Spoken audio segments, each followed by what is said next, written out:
ዛሬ ግንቦት 16 ከቀኑ 12 ሰዓት ላይ እጅግ በጣም ከባድ የሆነ ትንቢታዊ መልእክት ከእግዚአብሔር ሰምቻለሁ።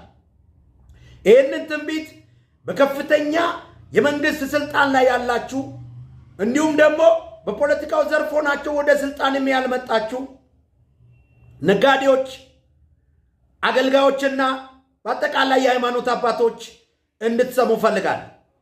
የሰራዊት ጌታ እግዚአብሔር ለክብሩ ጠቅላይ ሚኒስትሩና አብሮት እየሰሩ ላሉ ባለስልጣናት ከፍተኛ ማስጠንቀቂያ ይሰጣል። ይህም ማስጠንቀቂያ ከዚህ በኋላ በፍትሃዊነት፣ በእኩልነት፣ ዘር፣ ጾታ፣ ጎሳ፣ አካባቢ፣ ጂኦግራፊ ሳይለዩ በቅንነት፣ በንጽህና፣ በፍትሃዊነት እንዲሰሩ የሰራዊት ጌታ እግዚአብሔር አስቸኳይ ትእዛዝ ሰጥቷል። ለእኔ ወገን ይበጃል፣ ለእኔ ብሔር ይበጃል፣ ለእንትና ይበጃል፣ ለእንትና ይበጃል ሳይሉ በእኩልነት ሕግን ተከትለው በቅንነት ሀገሪቱን ከመለወጥ አንጻር ብቻ እንዲሰሩ እግዚአብሔር አምላክ ትእዛዝ ሰጥቷል።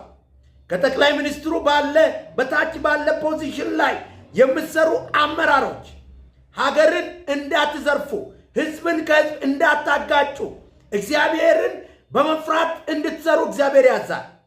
አይ ብላችሁ ሀገርን የምትዘርፉ፣ ህዝብን ከህዝብ የምታጋጩ፣ የህዝብን ደም የምታፈሱ፣ በየደረጃው ገንዘብ የምትሰበስቡ፣ ኮራፕሽን የምትሰሩ፣ በጥቅም የምትንቀሳቀሱ ሰዎች እግዚአብሔር እንዲህ ብሏቸዋል፣ የሰበሰባችሁትን አትበሉም ብሏቸዋል።